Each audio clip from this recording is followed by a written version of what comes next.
los huesos. Una fractura en tallo verde o una fractura incompleta, transversa y cerrada. Mire, la ruptura del hueso es transverso, pero y no sale de la piel. Y esta sería una fractura simple o, según la calificación de acá, sería una cerrada. ¿Sí? Simple o cerrada.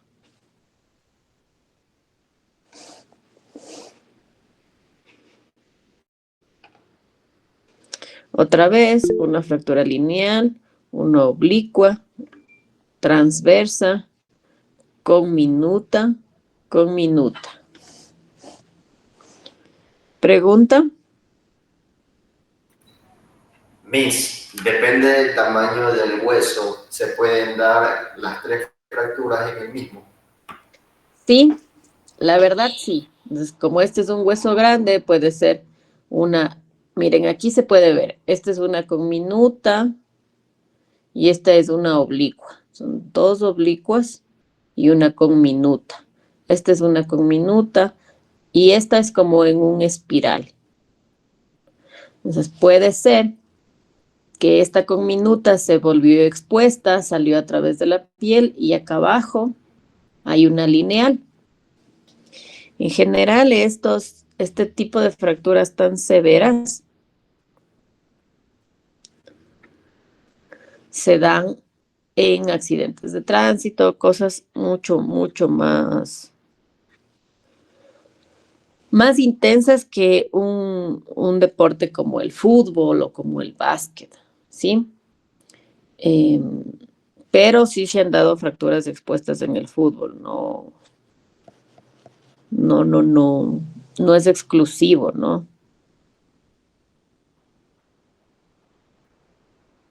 ¿Sí?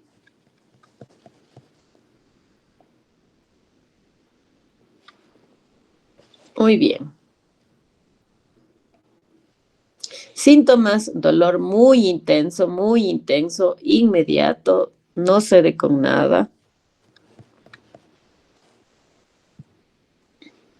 Inflamación casi inmediata, todo inmediato, el dolor muy intenso, la inflamación, el edema, todo muy, muy rápido, muy doloroso, muy intenso. Luego la inflamación, lo mismo. Luego palidez, ¿sí? En las otras tipos de lesiones que hemos visto, más bien se de edema, color, rubor. En cambio, aquí se ve palidez. ¿Por qué? Porque como es algo interno, la hemorragia o el sangrado producto de la fractura hace que los capilares superficiales, es decir, los vasos sanguíneos superficiales, envíen toda la sangre a la parte profunda y por eso hay palidez o decoloración. Entonces, un dolor muy intenso, forma continua, no mejora con nada, inflamación y palidez, más que seguro que es una fractura y el hospital. Luego, deformidad. No siempre hay deformidad, pero la deformidad es una característica. Y la pérdida del rango de movimiento, ¿sí? O sea, no puede mover, tampoco hay ningún rango de movimiento y se suma la deformidad. Entonces, deformidad, no hay rango de movimiento, el dolor es muy intenso y la inflamación muy, muy rápida.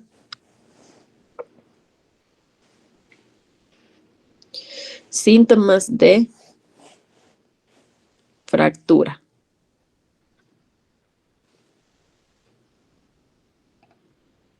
El tratamiento inicial, crioterapia, inmovilización, usar analgésicos antiinflamatorios y traslado al hospital rápido y seguro.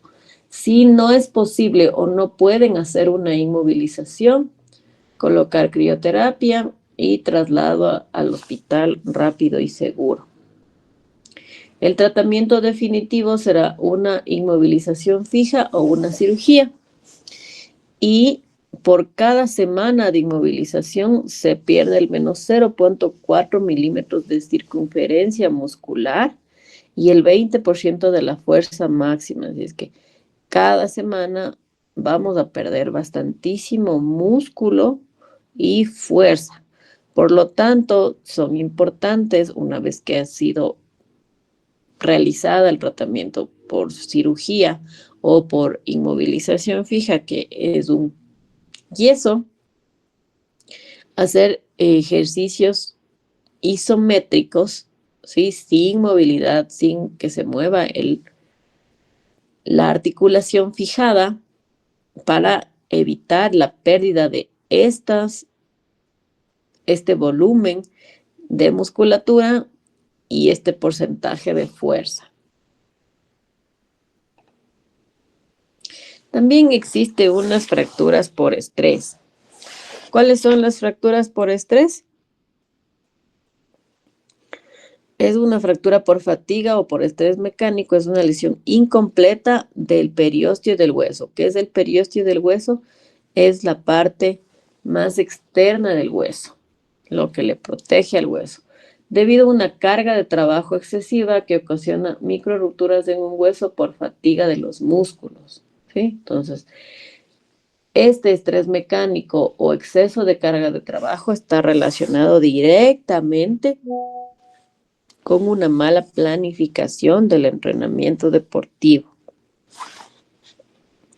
Son muy comunes en extremidades inferiores, como en los metatarsos, que es la planta del pie, la tibia y el peroné, que son los huesos de la pierna, que son los huesos que tienen que soportar la mayor cantidad de peso corporal.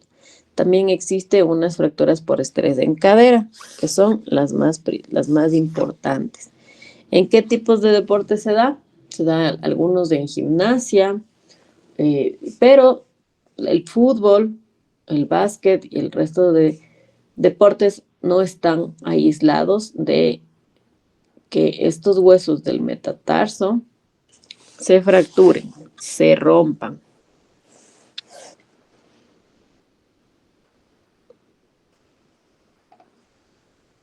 Y aquí podemos ver una imagen de una fractura por estrés. Miren, este es el hueso más gordito. ¿Cómo se llama? Este que estoy señalando.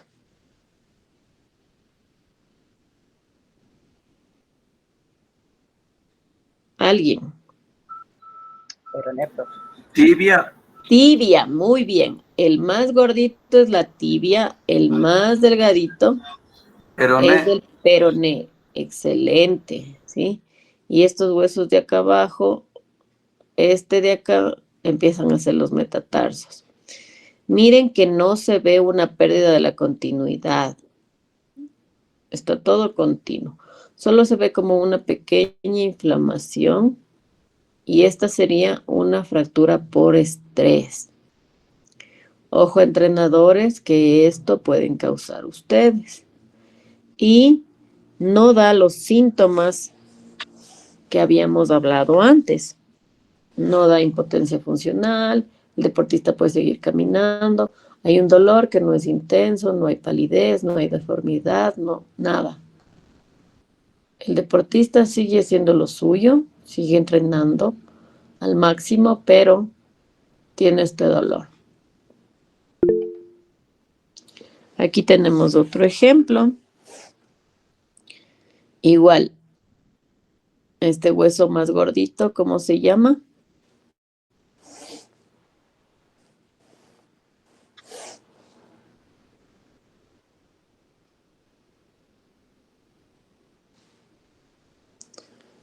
Tibia. Miren, aquí es una vista lateral. Este de aquí es el fémur. Este chiquitito de aquí es la rótula.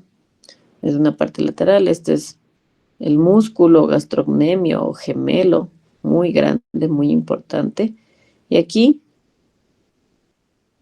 se ve como un edema, como un hinchazón, una deformidad, pero no hay pérdida de solución del hueso. Así es que fractura por estrés.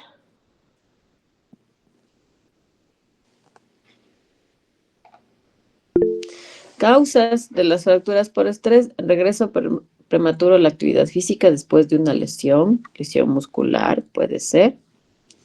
Cambiar de disciplinas deportivas sin la debida preparación física, errores en el entrenamiento, cambiar de hábitos o de ambiente bruscamente en el terrenos de superficie, entrenamientos, zapatos, equipos deportivos, pueden causar estas fracturas por estrés. Baja densidad ósea, alimentación deficiente, irregularidad menstrual en mujeres, alteraciones biomecánicas pueden producir estas fracturas por estrés.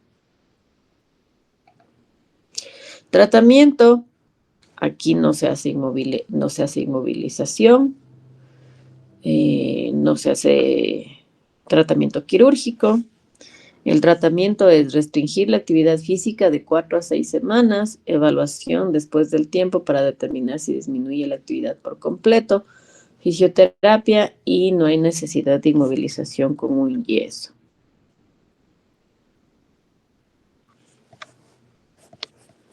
¿Sí?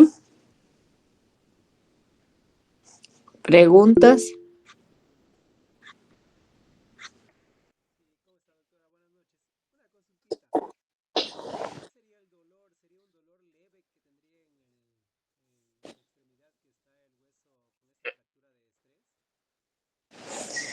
Es un dolor, no es un dolor tan intenso porque te permite seguir caminando, es un dolor constante, no se va, no se va con antiinflamatorios, no se va con reposo, no se va con fisioterapia inicial, es un dolor que no se va, es un dolor permanente, pero que no disminuya y probablemente va aumentando. Entonces, es un dolor que no le impide hacer cosas, para nada le impide hacer cosas, pero está ahí, permanece. Y es de los dolores que más causan impresión, es decir, que no hay una causa que le duele y hace fisioterapia y no le pasa, no es muscular, no es nada, incluso es de difícil diagnóstico, porque como les digo, no es como que el resto y no está asociado a traumatismos, no está asociado a nada. Es un dolor que parece, y como les digo, de difícil tratamiento y de difícil diagnóstico. Incluso en las radiografías al inicio no aparece, sino hay que hacer tomografía. Y lo más trascendental es que no le impide hacer cualquier cosa. En el resto de lesiones, la impotencia funcional, es decir, que no les deje saltar, caminar, correr, te indica que hay algo malo. Este tipo de lesión es un dolor que está, y los deportistas están muy acostumbrados a estar con dolor, así es que es un dolor más, y ellos al inicio no le toman mucho asunto, ¿no? Porque pueden hacer todo. Y esa es la razón por la que es tan complejo y tan difícil el diagnóstico, y mucho más el tratamiento.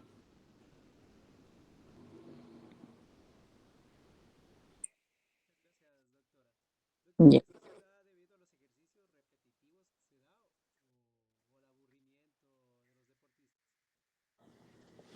El aburrimiento, no.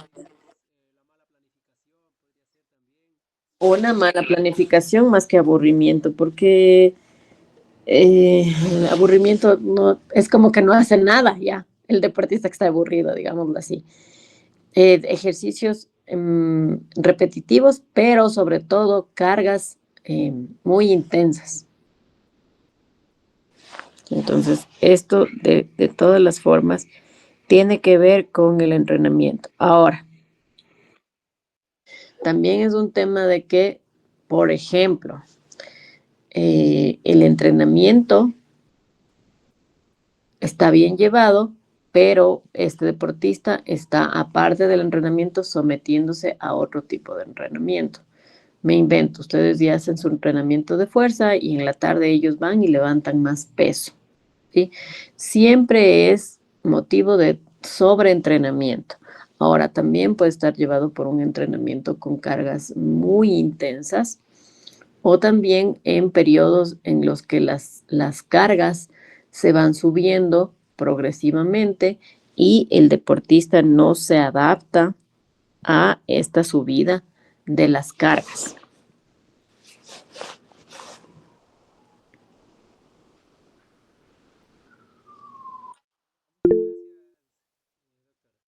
Ya, con todo gusto.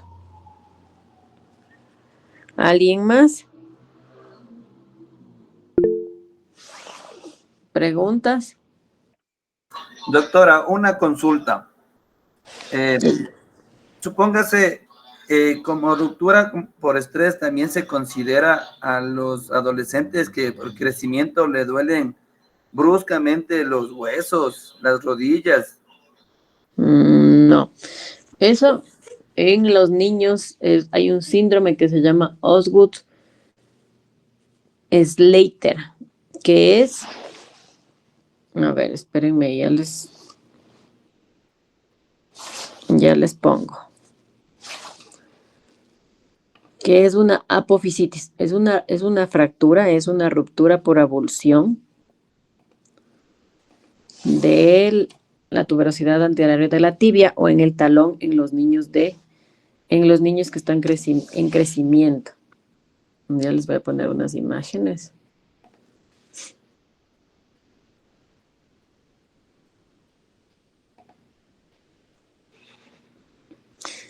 No necesariamente es una fractura por estrés, porque esta es una fractura real, ¿sí? Se rompe el huesito.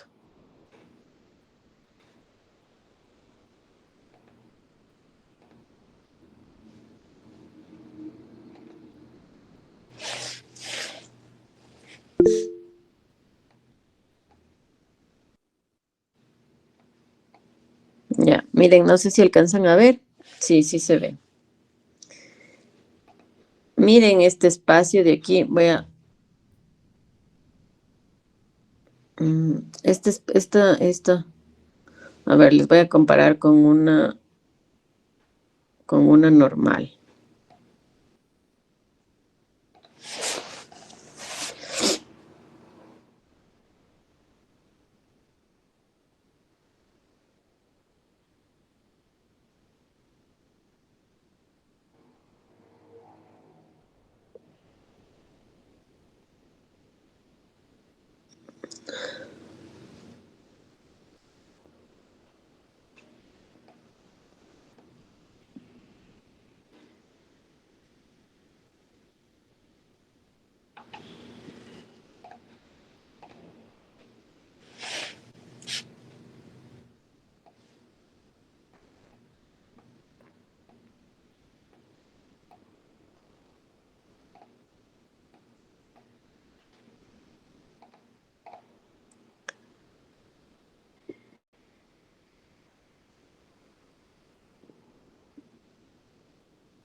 Ya.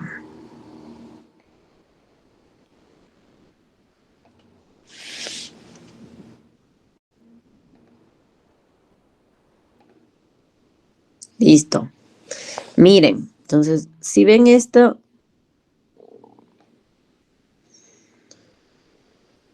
A ver. Voy a hacer una así. Miren. Esto de aquí, esta línea de aquí. ¿Sí? Esa línea es hueso en crecimiento todavía. Miren acá.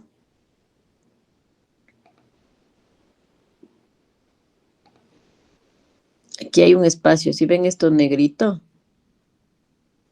Esto es hueso en crecimiento. Acá. También. Hueso en crecimiento. Y acá, miren.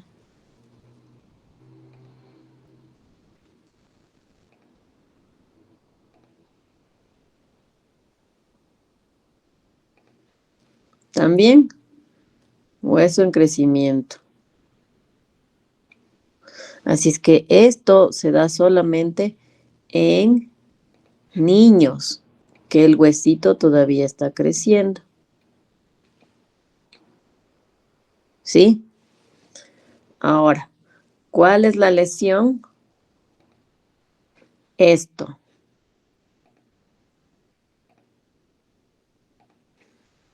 Miren, debería ser rectito. Y miren aquí cómo está. Totalmente salido.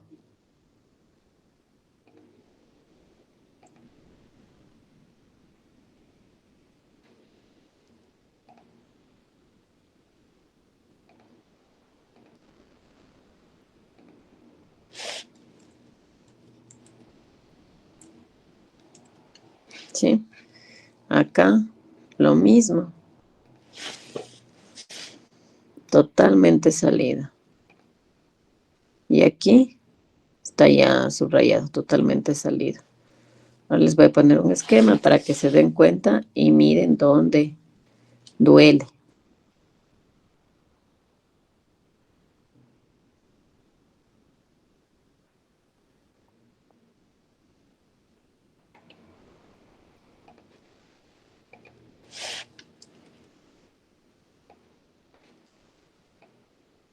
Este es un esquema.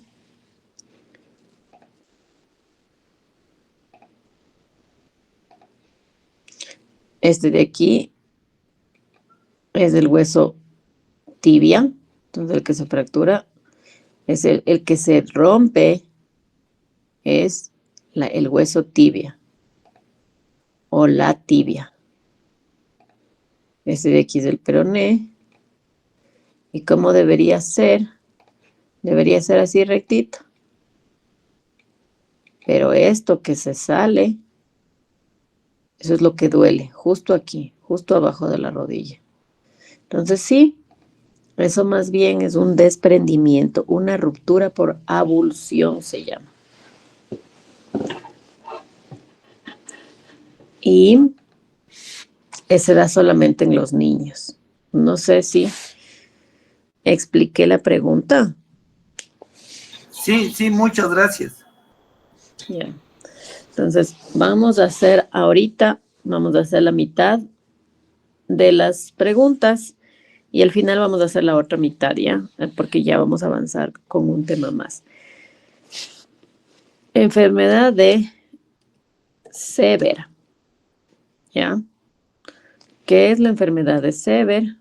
Aquí les pongo y les dejo ahí para que sea más fácil. ¿Qué es la enfermedad de Sever? Y prevención. Desde la preparación física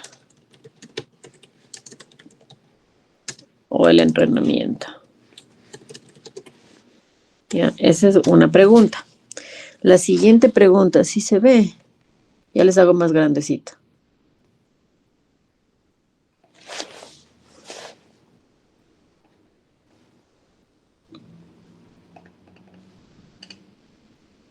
Ahí sí se ve, sí.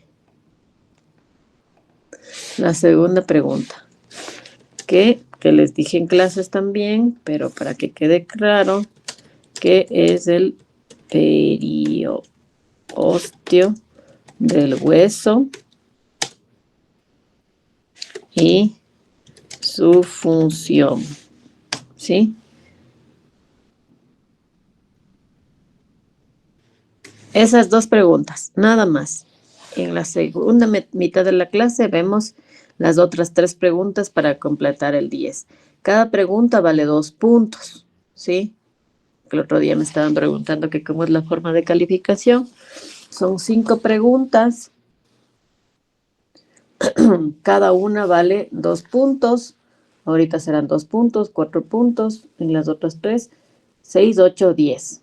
Si está bien contestada, si no se demoran tanto, si conocen el tema, todo eso, y si está obviamente correcta la pregunta, todo eso se evalúa, ¿ya? Entonces, vamos a tener 10 minutitos de receso porque es poquito y 20 minutitos para escucharles.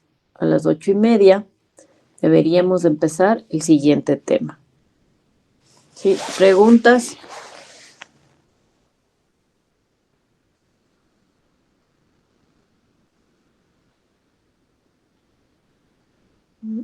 No.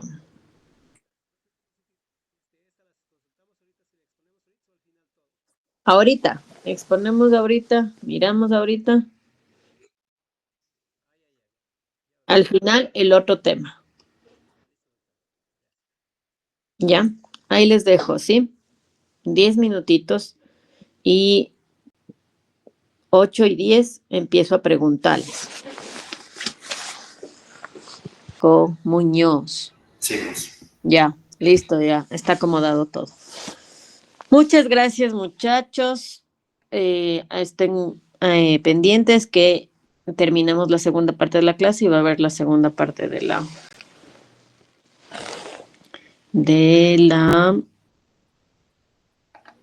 nota. 5 minutitos de descanso, vayan, tomen agua, vayan al baño. 8:40 regresamos, ¿ya?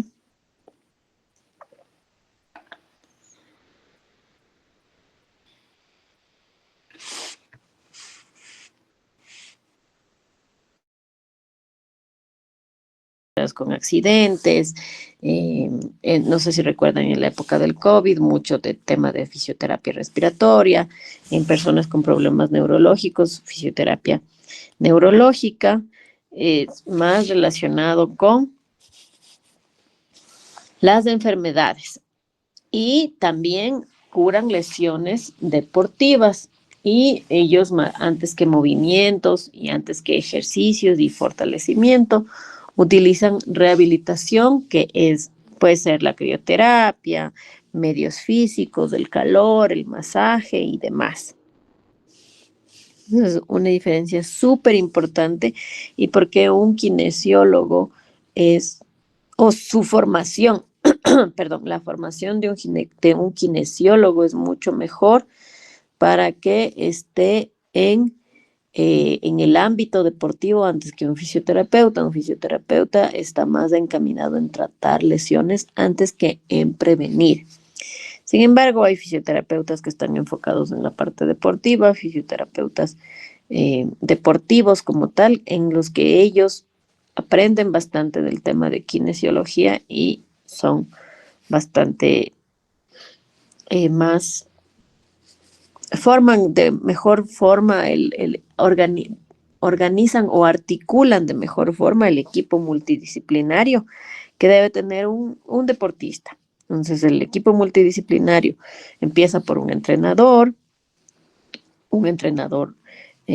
táctico en cosas, en deportes tácticos, un preparador físico, y ahí sí, médico deportólogo, kinesiólogo o fisioterapeuta del deporte, psicólogo, nutricionista, odontólogo, que es un equipo para potenciar el rendimiento de este deportista, ¿sí?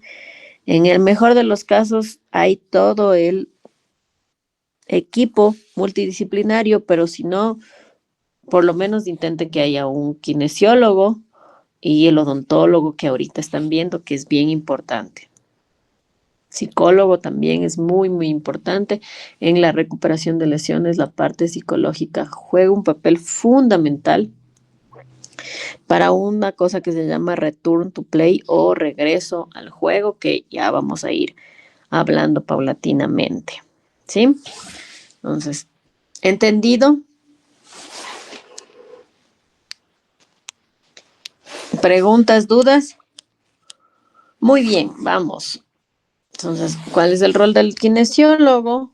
Prevenir y tratar lesiones y rehabilitar a los jugadores, es decir, volverles a su estado de deporte anterior a una lesión. Ellos utilizan rutinas de ejercicios específicos, terapias complementarias, educación sobre el ejercicio y corrección o análisis de gestos deportivos.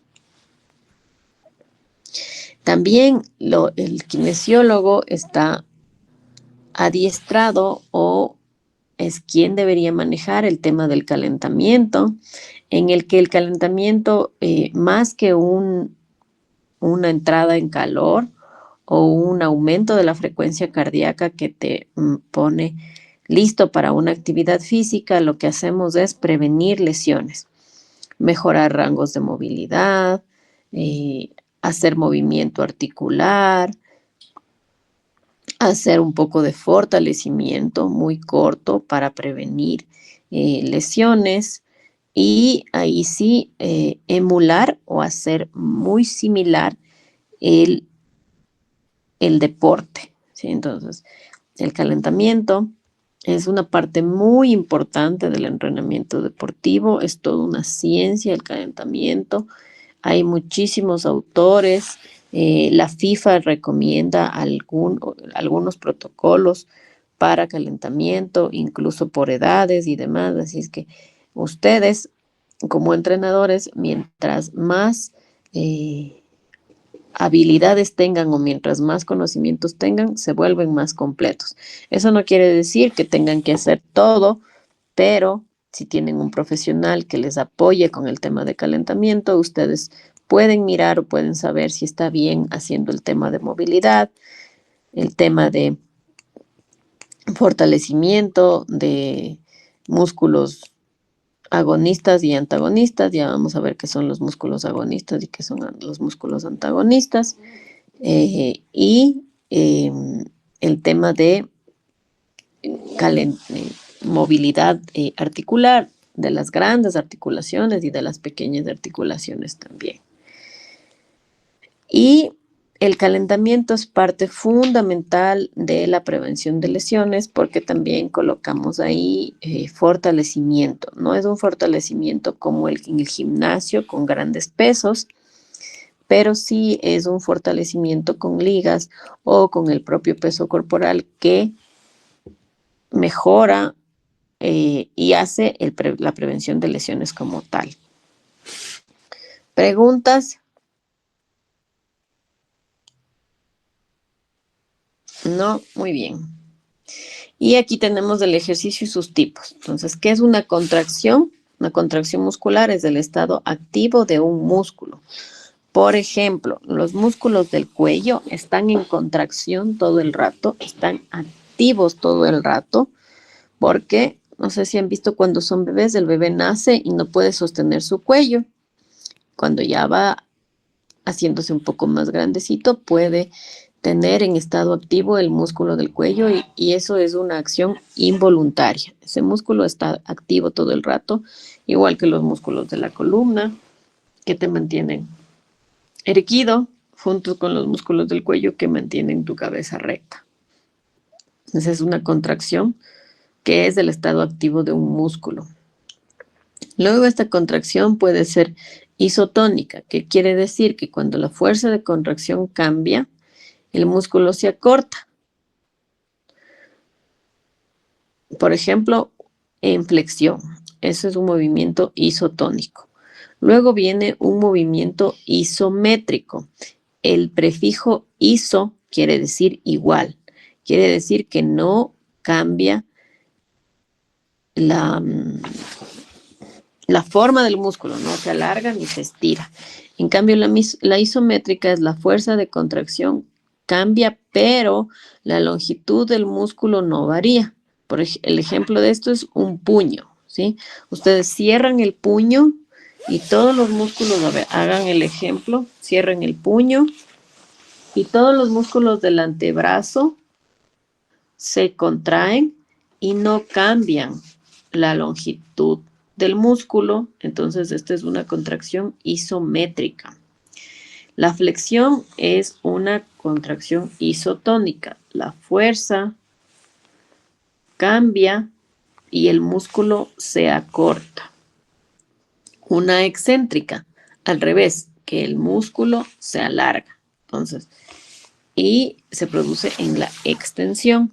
Y una contracción concéntrica cuando hay acortamiento del músculo, que puede ser también la flexión. Entonces, la flexión es una contracción isotónica concéntrica. Son unos conceptos un poco medios complejos de comprender, pero son súper importantes a la hora de prevención de lesiones y a la hora de tratamiento. Por ejemplo, les decía antes, en las fracturas, ¿qué tipo de contracción deberían hacer para evitar la pérdida del músculo? ¿Una isométrica o una excéntrica?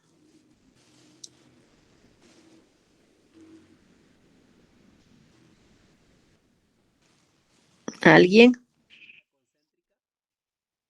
¿Ya? ¿Por qué debería haber una concéntrica?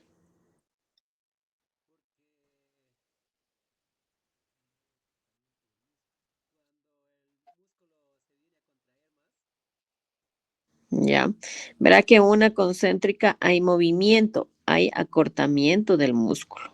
Entonces, cuando estás fracturado, estás inmovilizado. Eso quiere decir que no puedes hacer ni flexión ni extensión.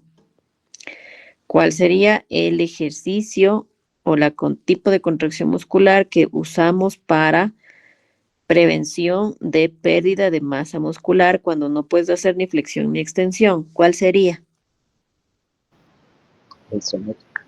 Isométrica, muy bien. La isométrica es una fuerza en la que hay contracción, pero la longitud del músculo no varía, ¿sí? El ejercicio isométrico es el por excelencia, el que previene la pérdida de masa muscular cuando hay inmovilización, cuando está puesto un yeso. No puedes ni flexionar, ni extender, ni alargar, ni nada. No puedes hacer nada. El que utilizamos contracciones de tipo isométricas. ¿Sí? Y ahí vamos que los tipos de ejercicios que tenemos, ya vimos los tipos de contracciones, ahora los tipos de ejercicios. Existen unos ejercicios activos y pasivos.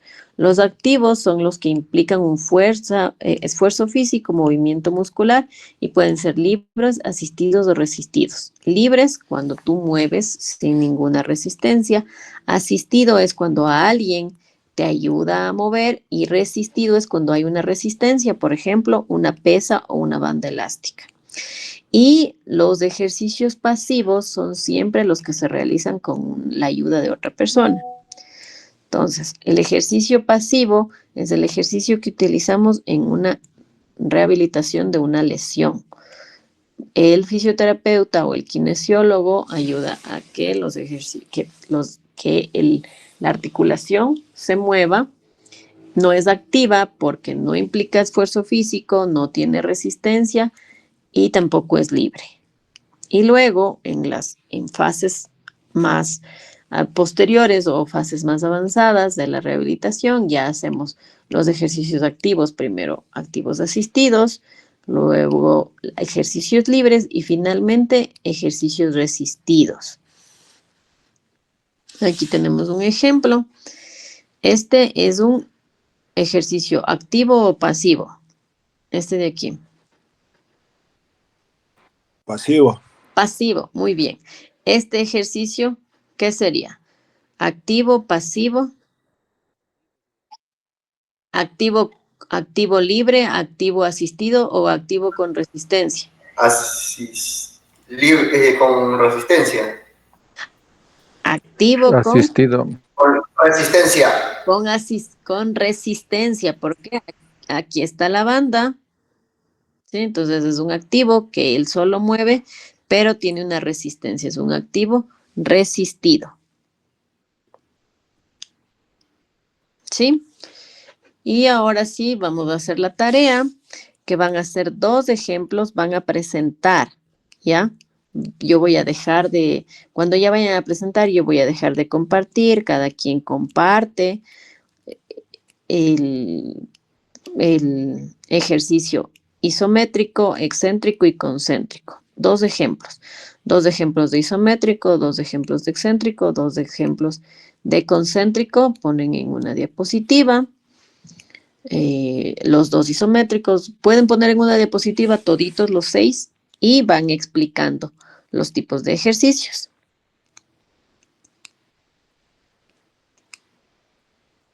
¿Sí?